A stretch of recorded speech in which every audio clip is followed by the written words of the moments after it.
Hello, everyone, and welcome to the Commercial Awareness Compass, your weekly guide to developing commercial insight that goes beyond just the headlines. Each week, we take one major story and break it down to help you progress through three levels: beginner, intermediate, and advanced commercial awareness. Whether you're just starting out or already have some understanding, this program is here to help you think like a commercial lawyer. By the end of today's session, you'll have practical insights that you can use in applications and interviews. So my name is Daniel Shepherd, and I'm a law conversion student and a future trainee solicitor. And today I'm joined by Henry, a senior associate at Thrive Law with deep expertise in commercial contracts, and he'll guide us through today's commercial awareness topic, highlighting how legal and business considerations intersect. So how are we doing, Henry? Are you all right? Yeah, really good, thank you. Very much looking forward to talking about today's topic. Yeah, so do you want to dive us into the beginner session with an introduction to this week's topic? Yeah, sure. So we are talking about zero-hour contracts and agency workers, specifically the UK government's Employment Rights Bill, which aims to sort of tackle exploitative zero-hour contracts.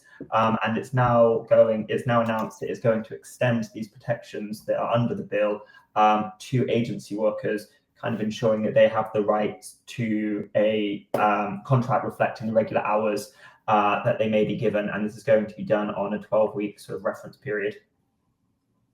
And what are some of the key legal and business concepts that we need to have a look at here?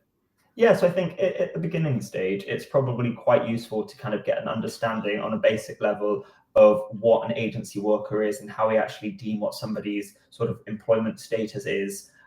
You may be sort of at the beginning stage of your legal kind of academic career, sort of undergrad law, or even sort of LPC, SQE level, so you may have some vague understanding. But for those that don't, somebody's employment status is basically somebody's legal status at work, and it affects the sort of the legal rights that they're entitled to, and both the employees and the employers or the workers' sort of responsibility.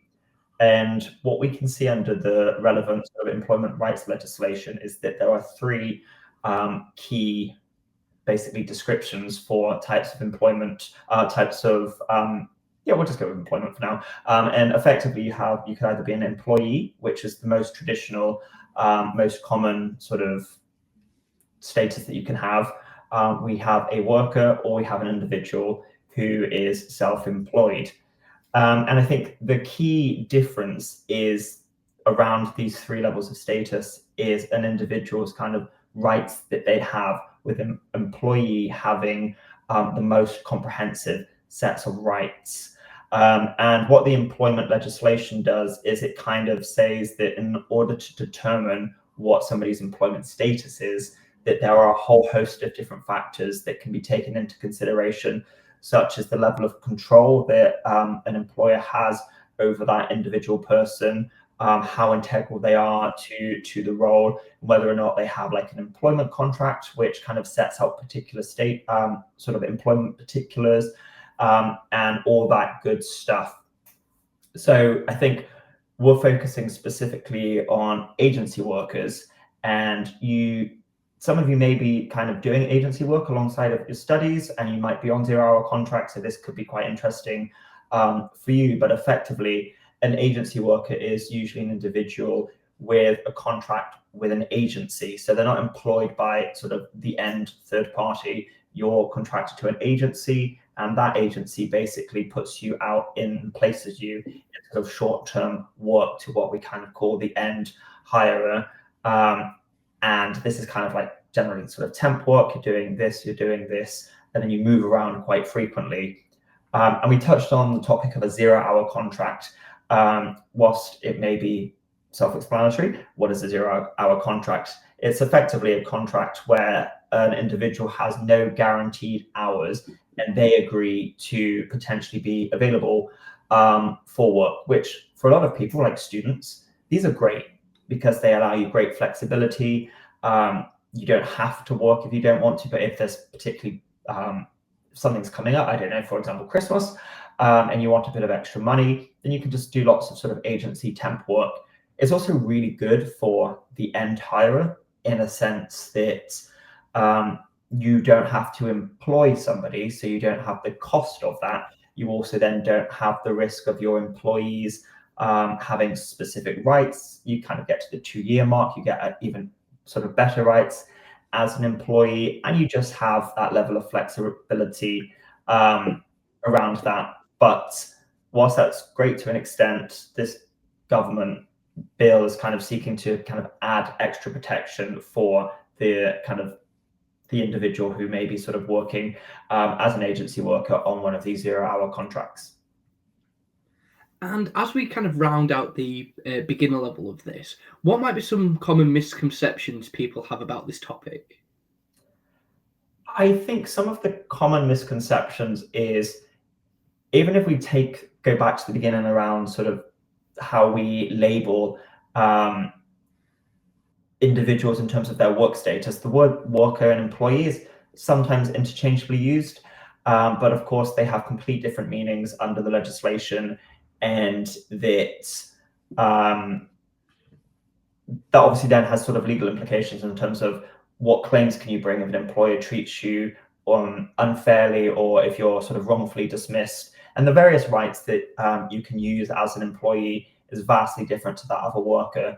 And I also think around from my understanding as well, if you take the sort of being a lawyer aside and just general layperson, around what a 0-hour contract is, I think there is a level of almost dismissal towards it. If it's you want to be employed on a 0-hour sort of agency worker basis, you kind of take that risk on you. And whilst I think to an extent that is true, I do think, and I am kind of inclined to be supportive of the government's proposal in a sense that what they're also looking to do is, we've got this 12-hour reference period that we spoke about earlier. I think it's completely fair to say that if an agency worker, say you or me, have been working kind of the same sort of set working pattern for the 12-week period, then it seems logical and fair to say, actually, I'm used to this now. Can I have that contract of work that guarantees that same level of sort of work? I think that's completely reasonable. And of course, this is in bill stage, so it will go through the usual process of engaging various different parties to comment on it, to ask for input, and we will again see this change over time. But it will be interesting to see how this kind of ends up looking when we get the final bill, the sort of royal assent, and we can kind of dissect the legislation. Yeah, I think that really nicely kind of like encapsulates the end of the beginner level. That's really good. So at the beginner level, the goal is to understand the basics, what's happening and why it matters in a broad sense. This foundation is crucial for moving to deeper business and legal impacts. So now we're going to move on to the intermediate level. So now that we've got the solid understanding of the basics, let's dive into how this issue affects businesses and why legal guidance is crucial. So could you explain how this issue specifically impacts companies like in different areas, and why they may need legal advice? Yeah, for sure. As we spoke about at the beginning level, when we were kind of talking about the worker's status, it gives employers flexibility in terms of how and when they resource. It also saves employers a lot of money, because you don't have to employ somebody on a full-time salary. You don't then have all of the costs associated with recruiting, and you will largely just have a contract with certain agencies, and agencies will just provide you with basically workers as and when you need them. So how if we sort of focus on, for those that don't know how the structure works with agency workers, you have the individual here, you have the agency here, and then you have the end hirer here. So there'll be a contract between the individual and the agency to say, we will place you X, Y, and Z. And then there'll be a contract here with the agency and the end hirer. The end hirer and the worker don't have, to my knowledge, for the most part, a direct contract. You've got the middleman who does that placement, and they'll be paid by these guys here, the end hirer. These gestures may not make any sense depending on what way you're watching this, but that's generally how the structure works. But if we're looking at if we go back to the 12-week reference period, if the workers are looking to be guaranteed certain working hours, this may then increase the costs and operating costs that the end hire has, may increase the running costs of what the agency has to do. So there may be this increase in costs. So then we kind of have to, if you're a business, you're going to be looking at the financials in terms of how are we now going to resource this? Do we actually need this many sort of 0-hour workers to kind of help plug a gap, or do we just take on X number of full-time people instead? So that would then be business decisions on how to look at this. The legislation also, or the bill, sorry, also proposes a sort of penalty to, for want of a better word, where a placement gets cancelled last minute, and then there'll be compensation that's due and payable to the individual, which again then comes at an additional cost. But from a legal law firm perspective, what employment teams should be doing is kind of working with their clients and the employment teams or the HR teams at the various businesses that they assist, to make sure that they're aware of what these upcoming changes are and how many 0-hour workers, agency workers, do they actually use, and making sure that they're managing their workforce kind of accordingly, and making sure that they're kind of staying ahead of the game and contracts are updated accordingly to avoid kind of falling foul of the legislation when it kind of comes into effect. Because obviously we don't want to be breaching these new rules. We can't be advising. It's our role as lawyers to be advising our clients as to upcoming changes and the implications that that may have on them. So, what kind of regulatory or compliance considerations need to be kind of considered by lawyers and law firms in this space? Yeah, I think from a regulatory and legislative perspective, it's primarily the guarantee of work. So the 12-week reference, can we do that? Can we comply with that? How are we going to sort of update our sort of contracts we have with these agencies to reflect that? Because we're going to, as part of this, employers will be wanting to kind of update their contracts with their agencies to kind of say, okay, this change has come into effect. We need to make sure that this happens, and what's the fee going to be? What's the fee sort of split, the commission, whatever you want to call it, in terms of if we're guaranteeing X amount of work for X amount of people. So that's quite sort of a big thing, and that's going to be probably a challenge or a task, that sort of juniors will be involved in, is kind of going through contracts and saying, okay, maybe we want to tweak this to reflect this change here. Another big task that's quite enjoyable to do as a trainee or a junior is kind of when the legislation comes into effect, or when we're kind of getting towards the bill about to be passed, is putting together a summary document for our sort of HR clients, our business clients that use 0-hour contracts, agency workers, to say these are the changes that are coming into effect. This is how it's going to impact your business. So as a junior, doing this task not only increases sort of awareness for our clients and what they have to do and what they need to be aware of, actually going through the changes, reading around it, seeing what the implications are, and then sort of articulating that in written form helps you as a junior get to better understand the topic. So when that client gets your email sort of bulletin that says, by the way, we've got this new sort of employment bill, it's now passed, this is going to be the implications, you will feel sort of more comfortable and confident talking about that issue and sort of the points around that. And I've noticed somewhat of a trend on certain social media, especially where a lot of law firms are on, in which their specific departments will post updates, summaries, and kind of breakdowns of certain legislation in order to not only help their clients but help those who are kind of looking towards obviously ensuring that they're complying with it. Yeah. So what how can law firms? What benefit would something like that have to law firms and those that are using those sort of tools? Yeah, for sure. I think they definitely do have kind of a place in it. And I think if we come back to say, just if we were to say turn this, for example, into something that we just wanted to summarize and put on a platform to say 0-hour contract agency workers X, Y, and Z. I think the intention behind this is basically to stop workers being exploited in terms of unpredictable shifts, lack of job security, X, Y, and Z.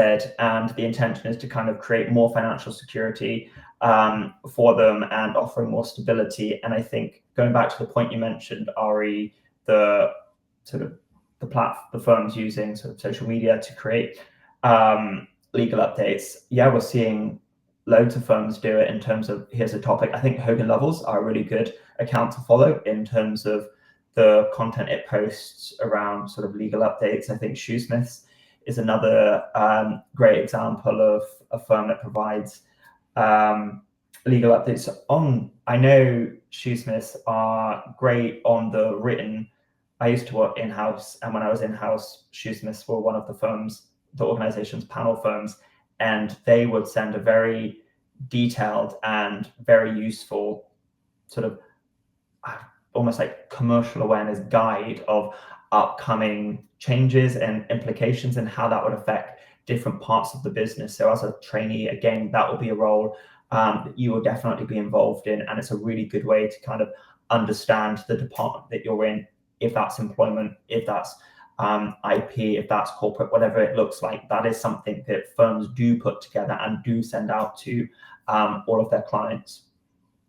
So that kind of establishes that there's definitely many like different relationships that lawyers will have with, especially in the employment space, with in-house firms and how they interact with firms that the work's sent out to. Yeah, that's really interesting. I think that nicely rounds out the intermediate level. So at the intermediate level, think about how businesses are affected and how law firms support them. This is where commercial issues connect to practical legal work. So as we go into the advanced level, we'll shift us focus to kind of the bigger picture and the kind of the long-term implications on what businesses and law firms should anticipate. So what proactive advice might law firms offer clients in this situation to both manage risks and seize opportunities? Yeah, we spoke briefly in the intermediate stage around the last minute sort of cancellation of work, and obviously being an agency worker comes with sort of that insecurity and sort of lack of financial consistency, but you do get the benefit of flexibility. But what the bill is looking to do is kind of compensate agency workers for sort of shifts that are cancelled last minute or altered at kind of very last minute short notice. Which again will obviously be a cost. So we will then, the cancellation will likely be by the end hirer, not the agency. So what agencies may want to do is put that in their contract to say that if the end hirer cancels on X amount of time in advance or whenever, they cover the cost of that, because otherwise you've got the agency who pays the worker being stuck with a cost. So that's a practical consideration that will need to be discussed between the parties to ensure that the agency isn't being hit with a cost every time that the end hire is like, oh, actually, we don't need salmon today, let's just cancel it. And then we'll also just advise law firms to kind of go through their employment contracts with their clients' employment contracts, to kind of have a look what the liability is, how it's going to impact, just to make sure that no claims, or we can mitigate the risk of claims being brought by workers under the new bill when it comes into effect. But again, this is a bill, it's going to change. I think there was research by the CIPD, which runs a lot of HR courses, and I think that stands for the Chartered Institute of Personnel and Development, and it found that there's 79%, 4 in 5 people of a sample of 2,000 found that it's expected the bill is going to increase employment costs. And then you have to think, when you start with a client strategically, if this is going to increase costs in employment, why don't we just hire somebody full time? So then we don't have to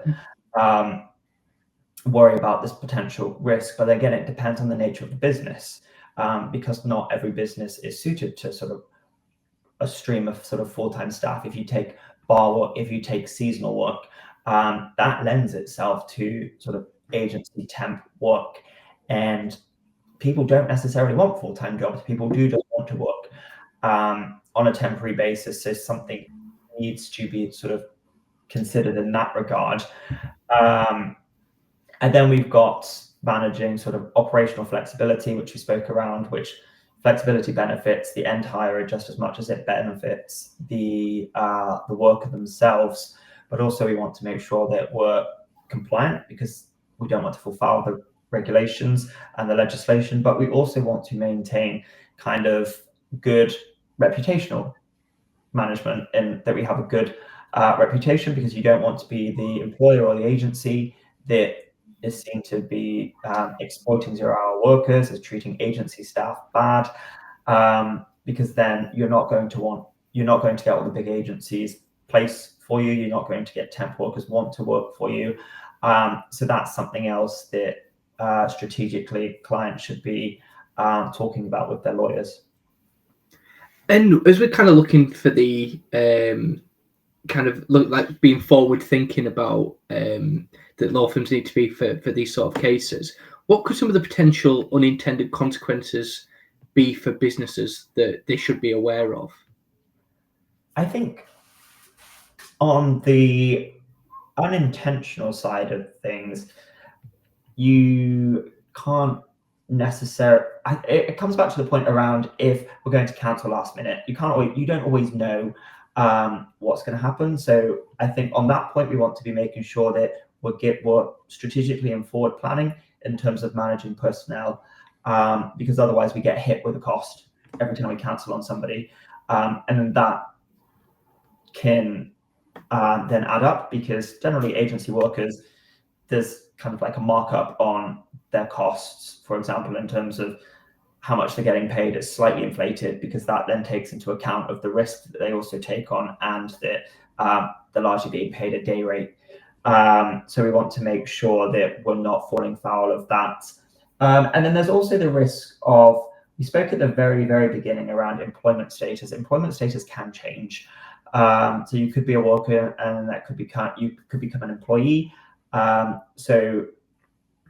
then when you become an employee, you then get the added benefit of lots of employee protections. So again, that's something law firms should be advising clients, is that these are the criteria that the courts and the legislation take into consideration on determining somebody's employment status. So it's just managing that as well. You're looking to get workers, agency workers in, not employees, for the very reason that you don't need them. You don't need the added faff that comes with having an employee, or the rights or the costs associated. So just making sure that that is managed, so there isn't any confusion, or the criteria that has to be met. You don't want, if a worker brings a claim, you don't want an employer then being met with a claim from this worker to say, well, actually, here's the criteria.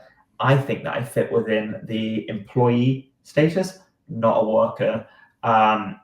So that's something else that needs to be taken into consideration, and that's something that employment teams and law firms should be advising their clients of accordingly. And kind of to round out the advanced level, how can legal strategies help businesses gain a competitive edge? So that could kind of work with both the final company that's employing the staff, or the agency company as well. Definitely.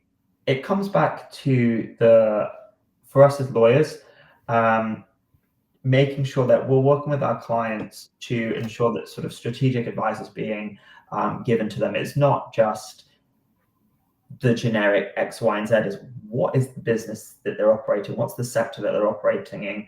How is this going to impact them? How can we sort of horizon scan and say, this is coming up, this is what you need to be doing, this is what we should be considering. Have you looked at this? What does your contract say? If we focus on this, what's the sort of breakdown in terms of employees, agency workers?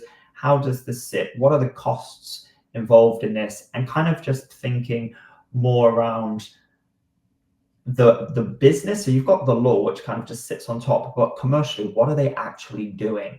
And then we have to say, okay, well, this is the law, this is what the proposed law is. How does this sit with what you're doing? Maybe we should look at this. Maybe we should look at the contracts around this. We spoke earlier around the three parties involved. We need to be considering the contracts from all perspectives. So when you're kind of thinking about a topic from a commercial awareness perspective, it's great kind of on the surface saying, oh, this has happened, this means this, but then just ask yourself, so what does that mean? So how is this going to impact this? Who's involved in this business? How are they going to be impacted? And just kind of thinking more broadly, and then kind of hone in from that sort of way, just to kind of get a full and kind of integrated understanding of what's actually going on. And I think that's when you can provide sort of the in-depth discussions, whether that's in your interview or when you're as a trainee actually being sat in on these calls, being in on these meetings. You can kind of sort of give your input because you kind of know it and you're sort of embedded more than just on a surface level. Yeah, I think that's really interesting. I think it's quite important that kind of understanding the different kind of different kind of components in these sort of agreements and deals. I know we've talked a lot, obviously, about kind of the in-house versus outside firms involved. Obviously, you've got the worker, the agency, and the end consumer. And kind of, do you kind of see this as a bit of so obviously by doing this, by following this, companies will become more favourable by giving the workers kind of greater rights and such, and being better employers at the time. Do you see this as a bit of a kind of a trend in employment to kind of both improve the rights of workers and kind of improve the view of the sort of agency work, of how they're viewed? Sorry. Yeah, I mean, I'm by no means an employment law expert, but I think that, as I said at the beginning, that I'm fully in favor of supporting or creating a space and a legal remit where agency workers are supported and they get an increased level of stability and financial protection. Because I think from my perspective, a lot of people who work agency roles are generally more generally more vulnerable, in the sense that it's not the type of work that a lot of agency workers do is more around sort of non-professional roles. So there's always an added level of vulnerability in terms of sort of financial security, well-being, and everything that comes from that. And I think if we're creating a legal remit where they then get sort of guaranteed hours from a 12-hour reference period, I think that's a good thing. I think there's obviously going to come at a cost to the agencies and the end hirers.